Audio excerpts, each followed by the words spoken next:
start out with just a little, this is a truly improvised piece. I've never played it before. It's inspired by your presence. We're going to call it Grace Kelly's TEDx Beacon piece. And usually I have a full band with me, but for now it's just going to be me fooling around.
Thank you so much. Tonight, I'm going to talk about what I know best, which is music.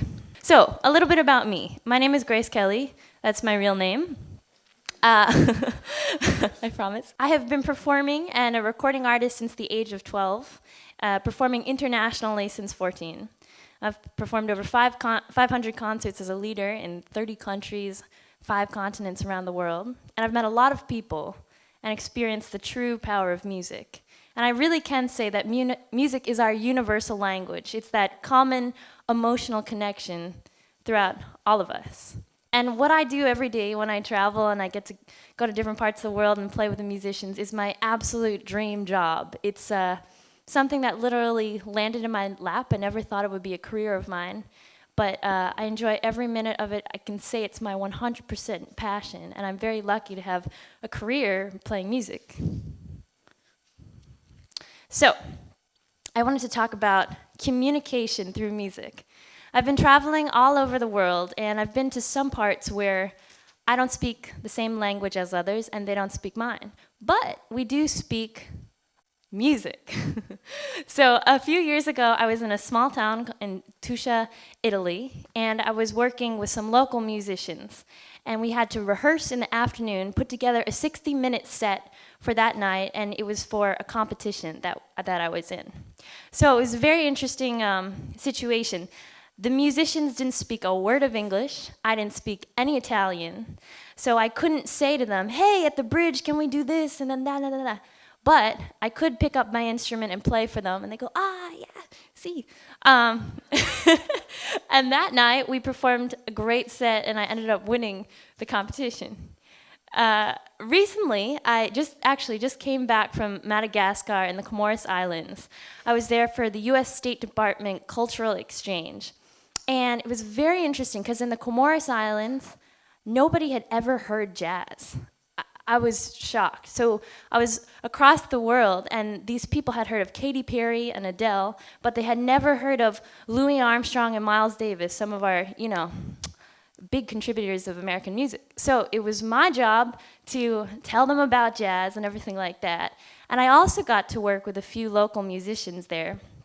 And it was the same thing. We didn't speak the same language, but we spoke music, and we had tons of fun. It was great fun. So, I wanted to talk about choosing improvisation and spontaneity in one's life versus disappointment and rigid thinking. If we are too set in our ways, we miss out on life. If we are not open, we miss out on opportunities. So this is a great quote by the author Pema Chodron from her book, Things That Scare You. We can try to control the uncontrollable by looking for security and predictability, always hoping to be comfortable and safe. But the truth is that we can never avoid uncertainty. This not knowing is part of the adventure, and it's also what makes us afraid. So I have a little story that goes with this. A few years ago, I found out that there was this awesome concert that was happening at the Apollo Theater in New York City. all of the jazz legends were playing there, so I was so excited to go. And you can imagine my disappointment when I found out it was sold out. Good for the venue, bad for me. So, I was with my mentor, the legendary saxophonist Lee Konitz. And Lee said, well, why don't we head over to Roth's Steakhouse? We can get some dinner, and also my friend's playing with his band there. So we head over to Roth's Steakhouse. And the pianist came up to me and said, hey, do you want to sit in with us for the first set? I said, great, sounds fun. So we played the first set. It was really great. And he said, well, why don't you play with us for the second set? And do you mind if a trumpeter comes by and sits in? I said, great, sounds wonderful. So before the second set started, this is totally to my surprise, in walks through the door none other than the amazing Wynton Marsalis. True story, with his trumpet. So I was like, the trumpeter? Yeah, great. Well, okay. So Wynton sits in with us at Roth's Steakhouse in the middle of New York City with like 10 people there for the whole second set. And after the show, he says to me, would you like to be my special guest at Lincoln Center with my orchestra, in a month? I was like, let me check my schedule. Yeah, sounds great. And then after that performance happened, a couple months later, he asked me, would you like to be part of Obama's inauguration celebration happening at the Kennedy Center? And I said, let me check my schedule. Yeah, I'm free. And looking back on the whole experience, I realized that if I had gone to the Apollo Theater, or if I had kind of given up on the whole night because I was disappointed with it and hadn't gone to Roth's, none of this would have happened. And Lee Konitz, my teacher, is one of the most important things that he's taught me through music is about improvisation. He's going with the flow. So that's exactly what we did that night, and I'm really glad we did. All right, now I want to talk about teamwork and how it relates to music. In a sports analogy, I find that basketball is very similar to jazz. In basketball, we have communication, team members passing the ball, and not one star can do it alone. We're working together. And they're creating the opportunity to score while they're, passing their ball and everything like that.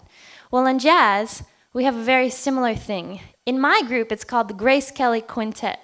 But it's not just about me. I rely heavily on my band for the teamwork and the support. And just like passing the ball in basketball, in jazz, we're communicating through listening, creating music. There's, I might play something, my pianist might play something, and then we'll work together on that. And we're creating the opportunity for that magical moment in the music. So I think they relate very well. I recorded my first CD at the age of 12. And I remember after I was in the recording studio, I was listening back to the takes. And back in that time, I used to just focus in on me. I used to zero in on everything I was playing, everything that I hated, the stuff that was out of tune. But now I'm about to release my 8th CD, and I've grown to understand that it's not just about me. Now I listen to the whole band, and I listen to those magical moments, and if we can capture that, I'm happy. So, a lot of people ask me, why jazz? You're a young person. How is it you got into this music? Well, I can tell you my answer is freedom. I'm an out-of-the-box type of kid. I haven't done music in a conventional way. I started with classical piano at the age of 6, and I found out very quickly that I hated to practice the notes on the page. So, I'd start out playing my piece, and then I'd my written piece. And then I'd make my way into my own song. And my parents would walk in and they go, wait a minute, that's not the song she's supposed to be playing. So I found out it was so much more fun to play my notes, not the written notes. So that's why I feel jazz fits me perfectly, because I have the freedom to express myself. I have the freedom to come up with my own notes.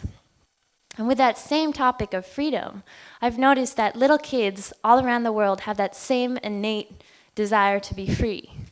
Last August, I was in South Africa, and I was performing at a jazz festival, but I was also doing some missionary work while I was there. And one afternoon, I got to go to the orphanage center to help feed the kids lunch, and then also play some music for them. And it was an incredible experience. I and my dad and other people, that's why I say we.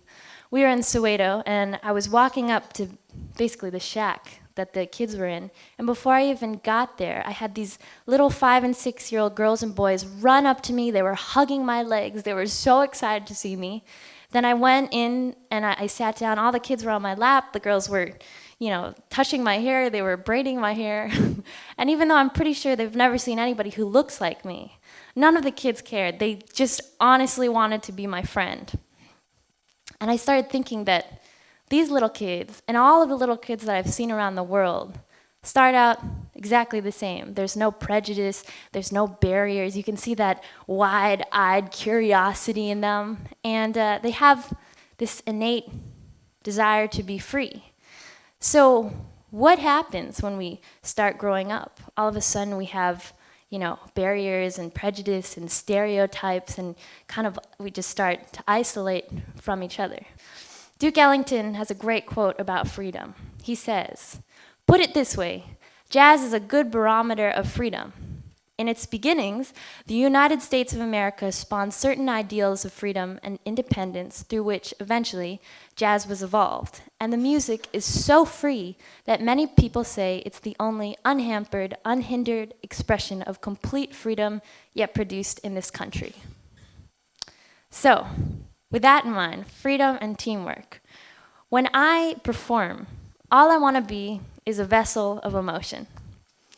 Jazz isn't a bunch of notes, nor is it a historical art form that has ended with John Coltrane or Miles Davis. It's a way of living. So I think it would be absolutely amazing to live by this philosophy of jazz and gain more freedom and teamwork. And also to bring this idea to my generation, to the younger generation, and influence them in talking about improvisation, democracy, self-responsibility, all of the things we touched on, and help create a healthier, cooperative, and more understanding world and outlook of life. Thank you so much. Thank you.